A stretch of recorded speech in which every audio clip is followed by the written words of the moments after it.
Hello, good evening, everyone. We are super excited that you are joining us for our ITEC April webinar.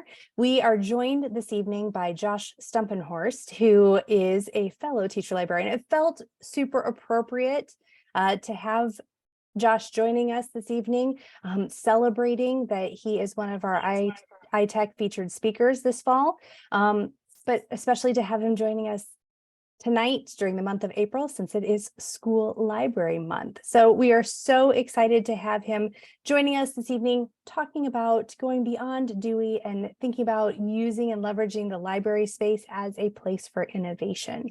So with no further ado, I told Josh before I wasn't going to do an introduction of him because I feel like maybe he knows who he is. So with that, I'll let you kind of introduce yourself and share your awesomeness. Well, thank you for that, Lynn. So yes, as Lynn mentioned, my name is Josh, and I am a 6-8 Learning Commons Director because in my district, we wanted to get fancy and move past the word librarian. And so I guess I'll start with just clicking on my slides. There we go. So to get started, this is probably the most, well, maybe not the most important thing, but beyond today, if you want to connect, ask questions, run ideas, I'm very open. There's nothing I like more than just getting communication from fellow librarians, just to pick brains. I mean, it's just one of those things that I know I've learned a lot from. So to give you a little bit of background, how many of you can remember your elementary school librarian?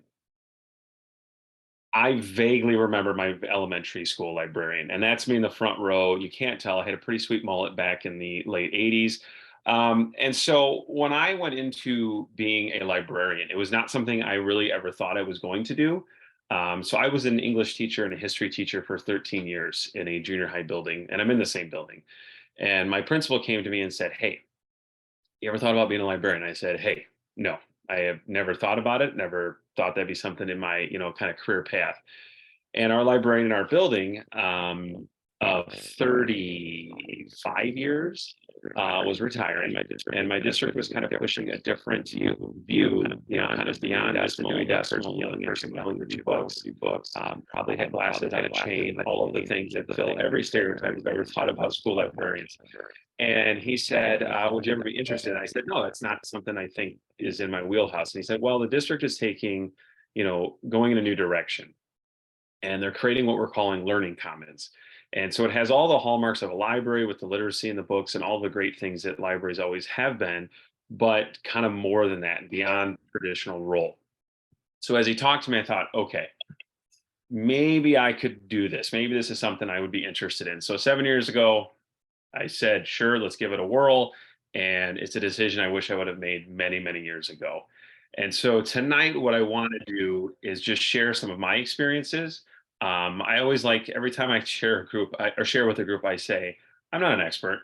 I don't have all the answers. And just because it works in my space, in my context, my building with my community of kids, doesn't necessarily it's going to mean it's going to work for you. And just because I say it works for me, don't think that's the be all end all. So hopefully something that we're doing in our building might resonate with you, might inspire you, might just affirm what you're doing. Because I would say a vast majority of the things that I'm doing have come from the inspiration of somebody else, some other librarian I saw on social media, at a conference, had a conversation, whatever the case may be. So I will start how I started when I got hired. My assistant, Carol, and I sat there as this was her second year, it was my first year, and I said, what are we supposed to be doing? What do I do every day? I know I have to check out books, but beyond that, what do I do? And I really, really, for more time than I'm willing to probably admit publicly, thought, what am I supposed to be doing? So the first thing I did is I cleaned. I got rid of a lot of old things. I hang on to some things. This was one of the cameras I found, an old Kodak Instamatic. And you'll notice there's some reels there from the 70s where we found a lot of very interesting footage of what wrestling was in the mid 70s in our junior high.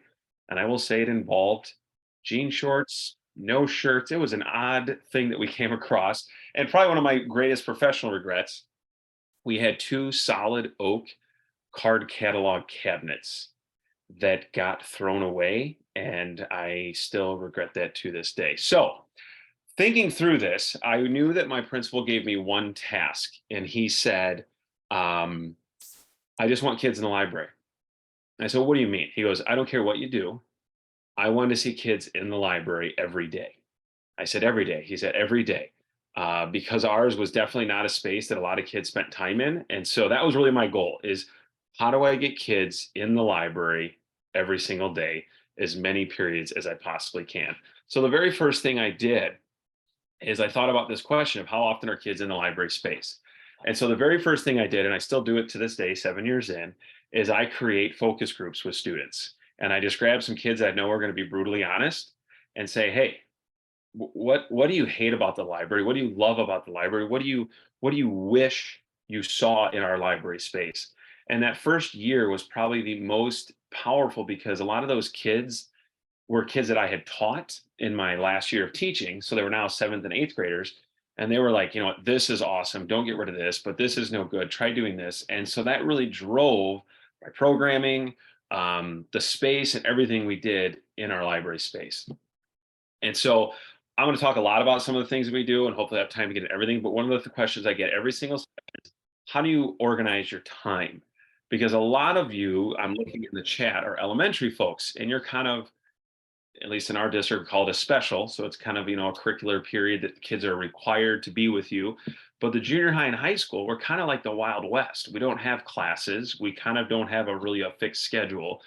So what I do, and I have a little screenshot here of my schedule, is every week I rotate.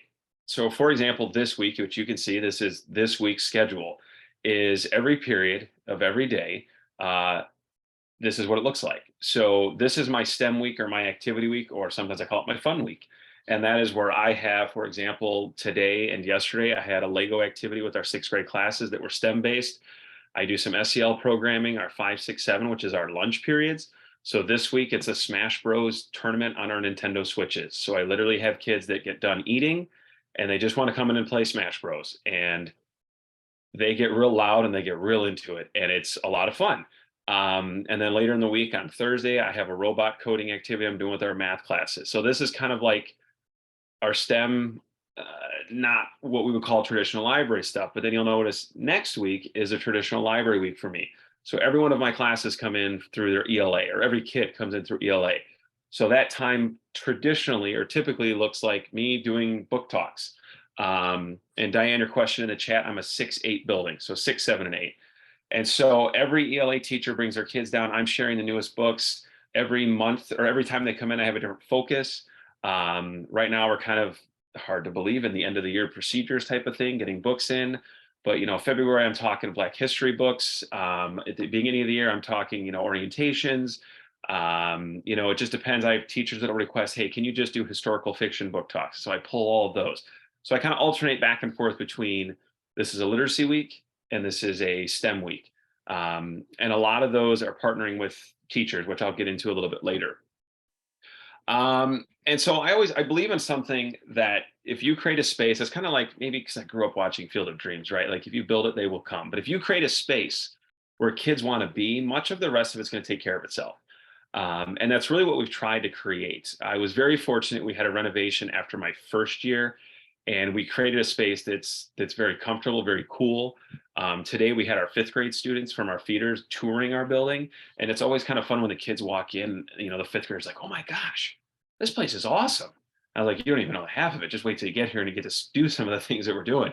But really create a space. Our old library, so to speak, my first year, everything was brown. Not that I have a thing against brown, but it was very dark. It was very oppressive looking, to be fair. We ended up going from 16,000 books.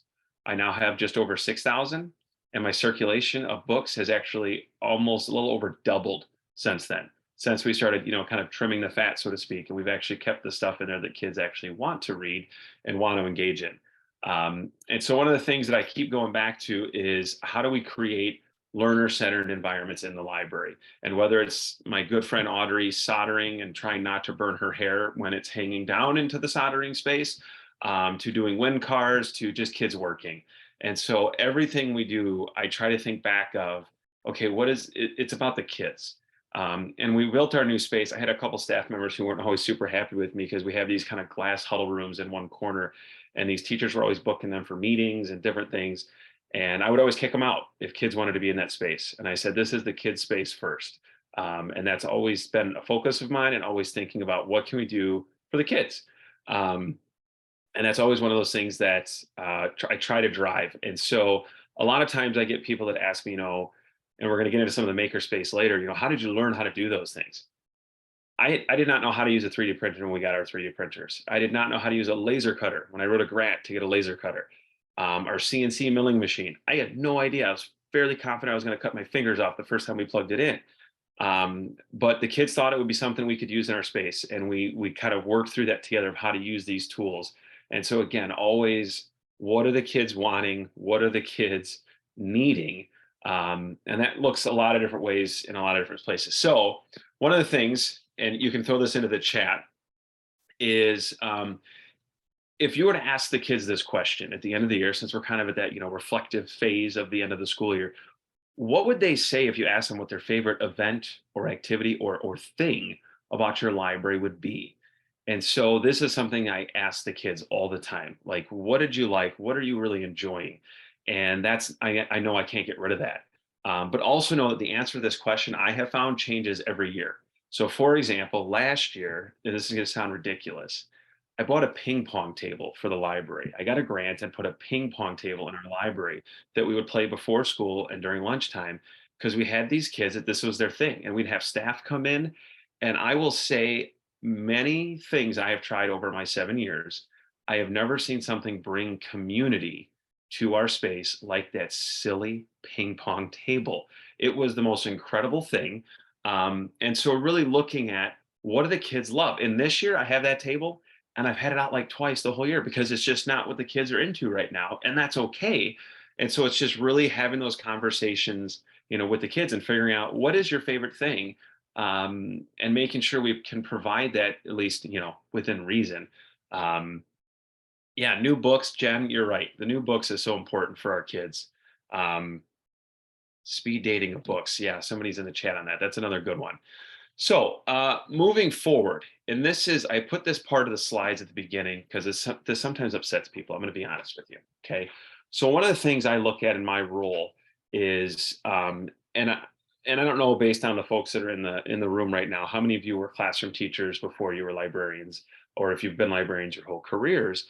But when I was in the classroom, we were very concerned about data, right? We're always worried about the reading data, the math scores, all of those things. We're in the middle of another testing season, as many of you are. And so social emotional health has been a big buzzword in education for at least the last several years, SEL. And so I always think about what my role is. And one of the things I often share is, and now this is Illinois. I'm sorry, I didn't have time to look up Iowa's. And I guess we're moving away from ACT anyway. But anyways, this I still think proves my point, is this is the trend in Illinois of ACT scores over the last, it only goes through 17, so I couldn't find, but you'll get the idea. The scores really aren't going drastically up or down. It's kind of staying pretty stagnant, even though we do initiatives like they're going out of style in all of our districts. And so the next line of data I'm going to share with you is very sobering and very scary to me as a parent, but also as an educator. And that's when you look at the amount of depression, major depression we see with teens. And then the more sobering one is the self-harm and suicide that we see amongst our teens. And so I'm not saying that we are qualified as librarians, but I do think we can create safe spaces. And so I think about any time a kid can be in my space and feel safe. So for example, I know this isn't something people want to hear. School is not a safe place for a lot of kids. There's a lot of kids that feel uncomfortable, whether it's this class, that class, lunch, PE, those places typically are hot items. And so I have an open door policy. I have kids that come into the library. Mr. Stumpenhorst, can I just sit in here and read and do my homework in the corner? The answer is always yes. It's always yes. And so how are we creating those spaces for kids to have that safety net? And I had a kid a couple of years ago. She was out of school for about 2 months, hospitalized with some very significant mental health concerns. And when she came back, one of the things that she was asked in her return to learn plan was, where are your safe places? And the first place she put was the library. And so that tells me we're doing something right? That we're creating those safe spaces. All right. So the next question I always get asked is, well, what should kids be doing in the library? And there's not an answer to that. It's whatever your kids need to be doing. And so, yes, there are times where sitting and listening to me talk about the newest Marie Lu book, or the fact that the one and only Ivan's, the third one in that book series, Applegate's coming out May 2nd, I believe, is the release date on that. And so, what are they doing when they come in? So, if you were to walk into my room or my space any given day, it could be very nice and quiet and organized, or it could be absolute chaos. And so one of the things that kids love doing in my space is the Kiva planks. If you don't know Kiva planks, I cannot stress them enough. They're ridiculously simple. They're not Jenga, despite what kids want to believe. And there's a lot of times when I have a whole hot mess of cardboard solo cups. No, we're not getting them ready for college. They're building armor for their battle bots, Sphero robots. And we make a mess, and we have a green screen room that we set up. One of the more popular things, or just thinking about your space and your time, how you manage that. And a good friend of mine, Bob Dylan, wrote the book called Space, and he talks about how you organize that space. And I feel like librarians have just a way better, or a little bit more flexibility in that. And I'm putting Bob's book in the chat here. But he talks about just why the space is really can help you with whatever your programming is, but also that social emotional learning for the students.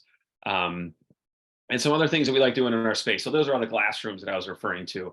And one of the things that one of our favorite activities is called Mission to Mars.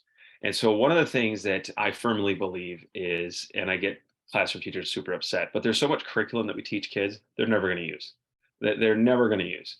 I think about math, and I always get the math teacher super fired up at me, and I'm like, no, they need to know how to do their taxes. They need to know how to, all of those things. But if you were to go, and I had the opportunity to sit with some executives of Fortune 500 companies at this event several years ago, and one of the things they said is the most important skills that we're looking for in future employees is collaboration and innovation. Can you work with a team? Can you work together? And can you be innovative? Because they're looking for people that are going to change the way they do their business. And so some of these activities, for example, in the glass rooms, they're doing this Mission to Mars activity.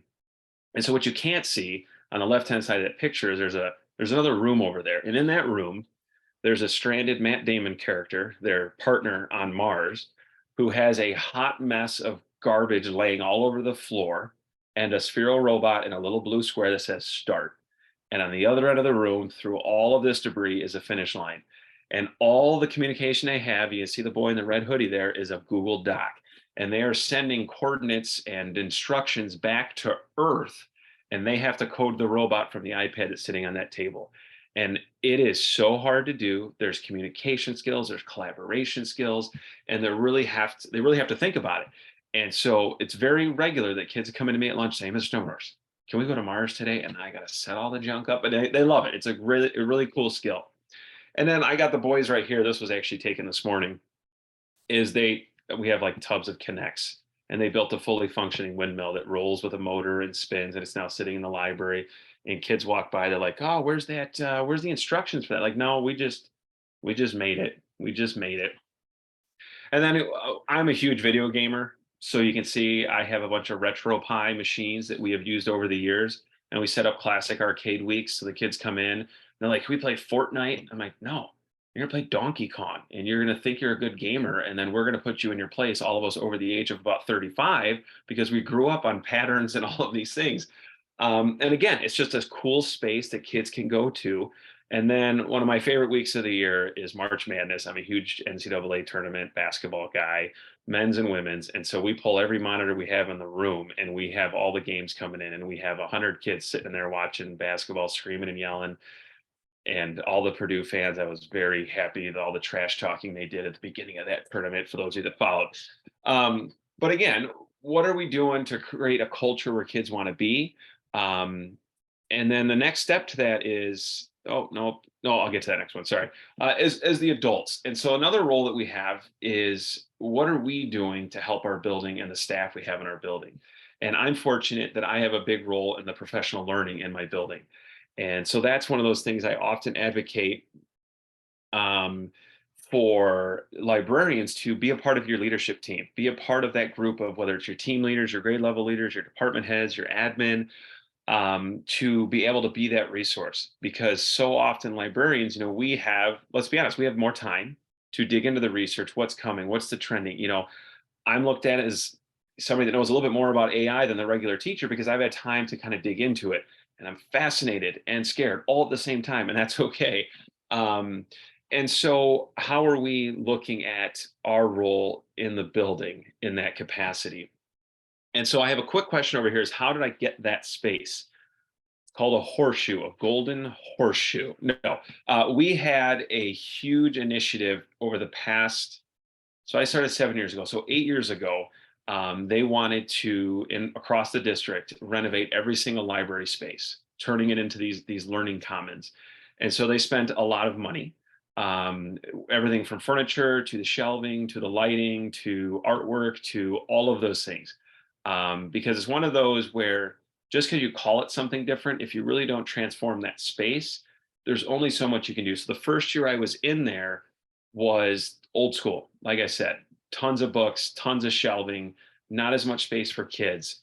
And so when I was a part of the renovation, luckily I was given kind of free reign to say, this is what I want, this is what I don't want, this is the space I want to create. So very, very lucky. As far as the size, ooh, how large is it? I don't know. I know the ceilings are 16 feet tall because that's as tall of a tower we've built with Kiva planks, but that's the extent of my, um, spatial awareness. But it's pretty good size, and we have classrooms that are actually right off the space. We have kids that walk right out of the rooms into our space. And I'm sorry, Diane, I would be sick if I saw your library. I've been in a lot of libraries across this country, and it does sicken me and dishearten me that some of them are so woefully just underutilized, not up to date, and that is unfortunate. And I don't have an answer for you for that. Sorry. Um, and so a big part of what I do is creating a need for my services and resources. So a lot of times I feel like teachers think that the librarian is only for the English teachers, right? They're only for the kids that are reading their books. You need a free reading book, maybe during testing. They got to check out their To Kill a Mockingbird or whatever it is. But it's so much more than that. And so I spent a lot of my time, my first 2 years, going to team meetings and department meetings saying, hey, you're doing something with this. I have resource. I could be a resource to you, and making them see, okay, PE teachers can actually come to me and we can do something. Math teachers. And so, for a few examples, our math teachers were teaching the Pythagorean theorem, and they were building, triangles, right?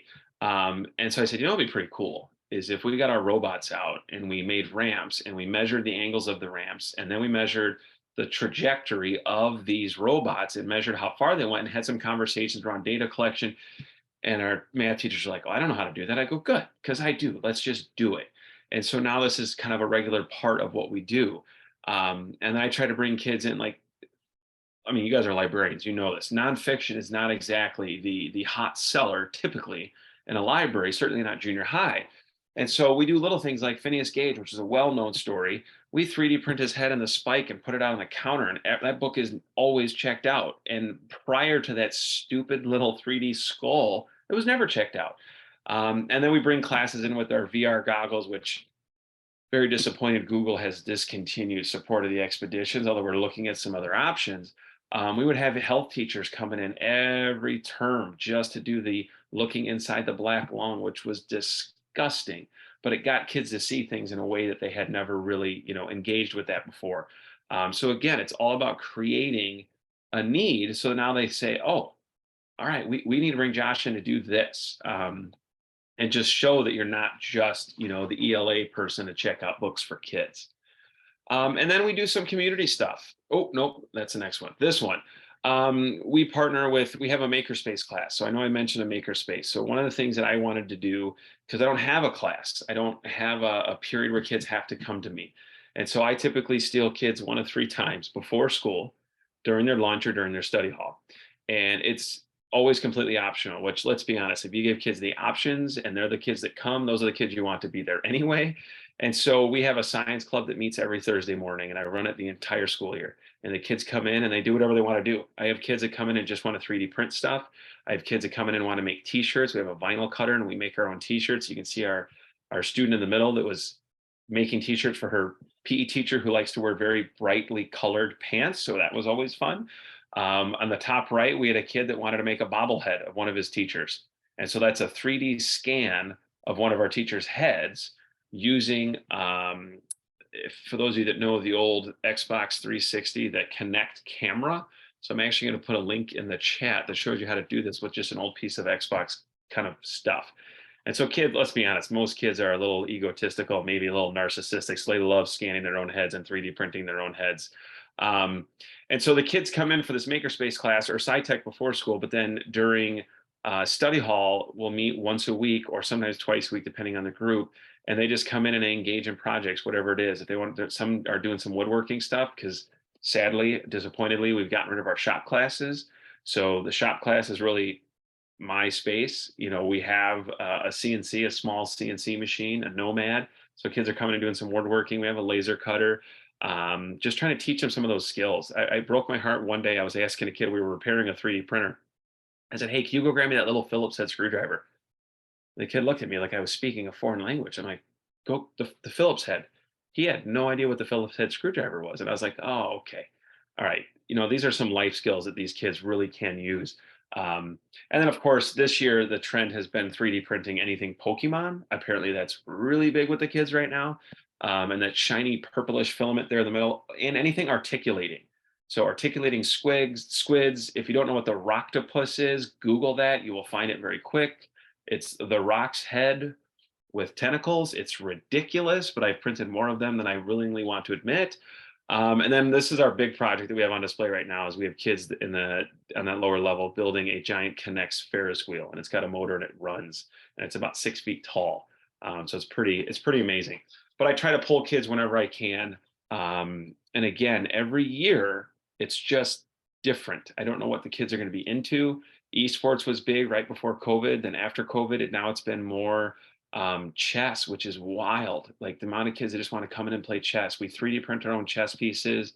It's crazy. It's a lot of fun, but I never know. Some days I walk in work, I'm like, I don't know what's going to happen today. I'm sure it's going to be something, and we'll see where it goes. And then we do some community work as well. So on the right, that was clearly during COVID. We were printing face shield bands like they were going out of style. I think we printed somewhere about 3,000 of them and put them together. And we had kids that had printers at their houses. It was a really cool kind of not that was cool, but it was cool. They were able to make something to contribute. And then we try to do something every year. The picture in the middle, we did T-shirts that we designed. You can't really see them because they're kind of far away, and we sold them, and all the profits, everything went to a breast cancer foundation here in town. And then 2 years ago, we did masks for pediatric cancer. So in September, we sold a bunch of masks, and next year, I don't know what we're gonna do. We'll think of something. And so the question I got there from Stephanie about 3D printing, that's a really good question. So I don't have a simple answer. Anytime a kid creates something, whether it's in Tinkercad or some other program, I print anything a kid creates themselves. I have no limit. If kids find something on a website like Thingiverse or any of those plethora of websites that have kind of 3D files already made, STLs, I kind of limit them to a certain extent to what it is. Like, for example, I had a kid just today wanted me to print him a banana hilted lightsaber. So we are not going to print that because I have a lot of questions about that. So yeah, I try to really push them to build something from scratch because that's kind of the whole point.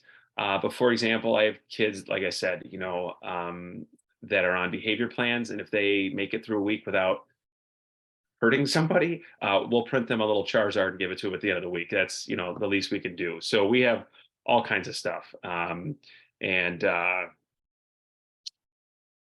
that's a really loaded question there, Susan. And I will answer it because I don't think any of my colleagues will be on here. So as we went through this process of creating the learning commons, we called it common experiences. So we wanted to recognize the kind of individuality of every librarian, right? So this maker stuff is really in my wheelhouse, but my colleague Jim is really good at video production. And so he has a massive effort around kids making movies. He has a news program, a news team. And I don't have that skill set, so I don't have that in my library. And so to say that everybody's doing the same thing, no. And I think that's okay, right? But there are certain things that we've all said, like 3D printing is available in all of our libraries, K-12. We said that was a non-negotiable. Having some access to coding, like, so we kind of went through some of those things. But my belief is when you try to bring something to scale across a district, you often fall short because the personnel is most important. What is your skill set? Let's tailor it to that to a certain extent, and just make sure you have the right people in there. So all of my colleagues are doing amazing things, but slightly different because of their comfort and skill set. And then of course the question is, how is this funded? That's a fantastic question. And so I have three sources of funding. I get a budget every year, and every year gets a little bit smaller. I write grants like they're like all the time. So I write a lot of grants, and we have a fantastic education foundation at our school, in our district. And so I wrote a grant, for a Glowforge laser. That's how I got the laser. I could never have afforded that. I wrote a grant for Lego Spike Prime coding kits. So that's a big thing. And then the last thing is we do have a home and school that every year I beg them, and I get like $4 more every year. And so they help fund some of those things. So that's my answer there. All right, I'm going to keep going. So literacy is the one I always keep for last because it's the most important. And I always get the question of, do you even have books in your library, or do you just play with toys all day? And the answer is yes to both of those. And so when I think about literacy, though, I think it's not just books, though. It's the technology literacy as well. Is what are you showing kids? Media literacy, information literacy, technology literacy, all of those things.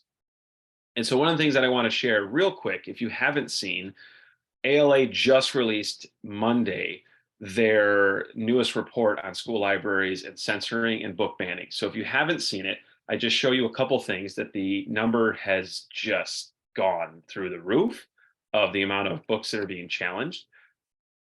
No surprise there, public libraries are being hit, but school libraries are right there. And 82% of those that are being challenged are books, graphic novels, and textbooks. I'm sure I'm not telling any of you anything you don't know. Depending on what state you're in across the country, obviously, it's a little bit different. And parents are your biggest kind of pushers of this. And so I share this because it's something we have to be very well aware of. And if your district does not have a very firm policy on this, we are very lucky in Illinois. We have a Secretary of State who's now tying this to funding. That if your district does not have basically an anti-censorship or anti-banning statement in your board, you won't get school funding for your library. So he's actually pushing very hard the other way, which I personally very much support. And then, of course, they released the top 10. And I always look at this and see how many of these books I have in my library. Most of them are very much high school. But again, as a librarian, it's definitely something that should be on your radar. And one of the things I always tell people is that kids struggle with their identity a lot in this world. And junior high, I think, is one of the toughest times for kids for so many reasons. And the libraries, I believe, should be a place where a kid can find some help, not just from me, but from the books. And I often tell the kids that there are books here. They're going to have kids in there that look just like you, act just like you, have the same lived experiences. And that's great to see yourself in a book, but you also need to see the experiences of other people. And so some of the books I always like sharing, I always like to share some books when I do these things. These are some fantastic books. Flamer and Speak are definitely more junior high, high school, more high school for sure. That really look at some very tough topics. Undefeated is a beautiful picture book. If you're not familiar with it, it was many times over a winner. And then these are books I share with my kids a lot, dealing with consent, dealing with a Black girl being adopted by a white family, which I relate to as having a sister in that situation. A girl discovering that maybe she doesn't like boys, she likes girls. A Chinese boy coming and wanting to be American. What does that mean? And Dear Martin, which deals with a very tough, interaction with law enforcement. And then Sherman Alexie, which always shows up on our top 10 most banned books. And I will tell you, it's on my 8th grade only section. And that is the one book that kids that tell me, I hate reading, it's stupid, I don't like it. They read that book and they don't stop. They love it. And so what are we giving to kids? And so then I like to always share this. You can put it in the chat just to share with others as I'm trying to get through my slides here. What is that hot book that's rolling through your library? What are the kids just, oh my gosh, I can't get enough of this. Last year, our number one book in the whole library was by Neil Shusterman. It's called Scythe. and it's a science fiction book. And I have 6 copies of that book in the library, which I don't have 6 copies of any book, not even Harry Potter. And it was never on the shelf. It was just the hottest book in the library.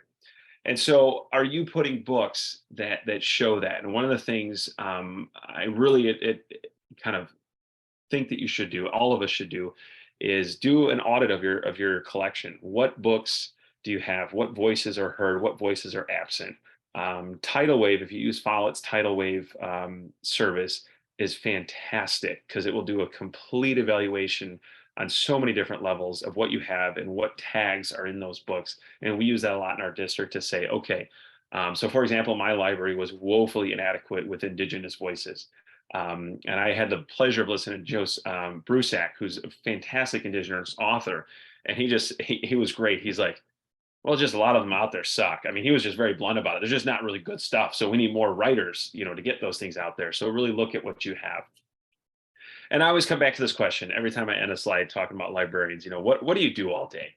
Like, really think about what you do. What are you spending your time on? Are you spending your time running inventory, running reports, looking at who's got missing books, or are you spending your time with kids? And I think so much of what we do can be driven just by that question, and really taking a step back and looking at, all right, what are we doing? What are we missing here, and what is working and what is not working? All right, I went a little bit over the time I wanted to, but I think we have a few minutes. Do we not, Lynn? If there are questions, I'm looking here in the chat. If there's anything that I may have missed. Creepy Canyon, Jen, I don't know that one. Obviously, that's kindergarten, second grade. But to your point, though, I'm assuming it's a spooky story, but the horror genre has just exploded in the junior high world. And I blame the re-release of It. When that movie came out, I feel like we had a lot of kids that were all over that kind of horror genre. Okay, so Creepy Canyon's funny, so I missed the mark completely on that. I apologize. Yes, verse novels are big too. Stephanie, I find that a lot of my kids that are reluctant readers, I can put a K.A. Holt in their hand, whether it's Rhyme Schemer or House Arrest. And they're like, oh, there's not a lot of words on the page. This is doable. We can do this. So yeah, those are always been pretty good for us too.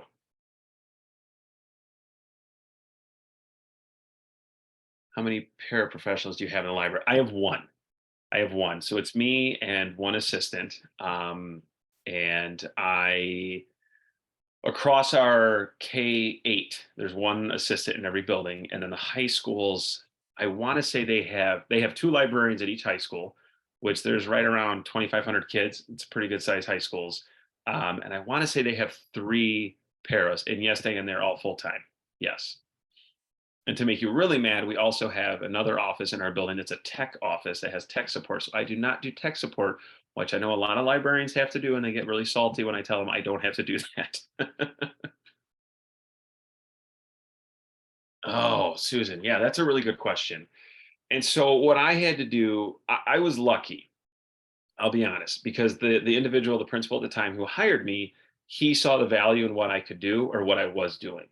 I'm going to try to very politically correct answer the next step of this, where I have a new administrative team right now. And I find myself having to share with them what I do regularly and the benefit of kids. And so one of the things that I do often is when I'm running, for example, this week, the Smash Bros tournament, right? I've got 60 kids in the library. They're having a great time. I invite my administrators to stop by, because seeing the kids in there, seeing them in action, not during an evaluation, like an observation, because we always know those are the dog and pony shows, but to really see the kids in the space doing the stuff, I invite them all the time. And then if you want data to back it up, like I look at the number of kids I have coming in and the number of books getting checked out. Like I said earlier, we're almost over double our circulation since we started, trimming the fat, creating places for kids that they want to be. Because when the kids see me, just not as a stuffy librarian, just some guy in the library that's going to talk to you about your soccer game over the weekend and say, hey, maybe you'd read book by Kwame Alexander because it's about soccer. And so just creating those connections and bringing the admin in every step of the way. And anytime that it is, something they can see, all right, this is value. This is kids, doing that. And we do a lot of SEL surveys and whatnot. And very regularly it's on those surveys that kids feel one of their favorite places, safest places, most engaging places is the library. And so that to me tells me that we are doing something right. So yeah, bring them on board. I hope that answers your question, but really bring them on board. Yes, Diane, I do. I try to look for nonfiction, and I'll be honest, I got a bit of a love-hate relationship with nonfiction because so much of the reference stuff is outdated. I got a book on YouTube videos that was, 1996 or something. That's gone now. And so a lot of the things that I try to do, for example, we 3D print things from books. So we have a Harry Potter castle. It's not from a book, but we did do a sweet Mandalorian helmet this year. That was pretty awesome. Um, and so we do try to connect it when we can, if we can. And sometimes, though, I don't know that we need to connect it. Sometimes it's just having the kids in the space. They're engaging in those activities, they're having fun. And then when you kind of trick them into having a conversation about a book while they're, making the robots run up and down the hallway, whatever it is. So yeah, I think it's a little bit of both. I think some of the times we feel like we have to connect everything to curriculum, but sometimes just being joyful and being fun in that space together as a community is I think really important. So Dan, publisher that I like to buy from or a company to buy from, as in like materials or books? I guess I'm not sure. For books, okay. Probably shouldn't admit it, but I buy most of my books from Amazon. That's to be fair. We do mostly hardcover. The ones that are like Harry Potter, the Maze Runner series, those series that just get beat up because they're read constantly. I do spend the extra couple, and I get permabound because those things. I mean, I got books that came over, on the Mayflower that were permabound, and they still look brand new. Gene Craighead, George, My Side of the Mountain, that I think could take a bullet. They are pretty. That's if you want something serious, permabound is the way to go, and it's really actually not that more expensive, not much more expensive than a library binding you would get on Amazon. Um, so yeah.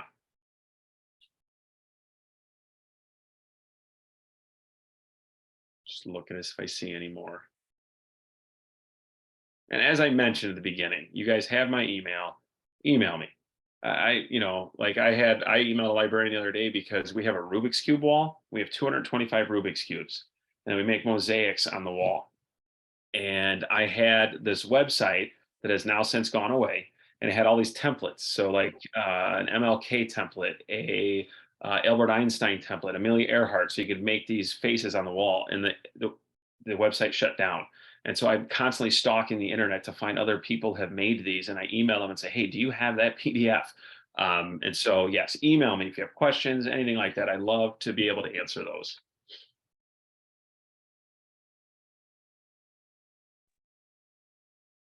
Josh, I can't thank you enough for joining us this evening. It's so fun, obviously, being out of the library for myself, but like listening to and hearing other librarians share their resources, their vision, their strategy. It's incredible because libraries really truly are that space for kids to explore, Yeah. and to have that intellectual space, that emotional space, the physical space to really figure out who they are and what's going to work best for them. And I so appreciate that you were speaking your truth. And as our good friend Bill Bass always says, being thoughtfully abrasive. Yep. So I appreciate so much everything that you shared this evening, because I also appreciate your transparency of recognizing that this is your space and what works for you.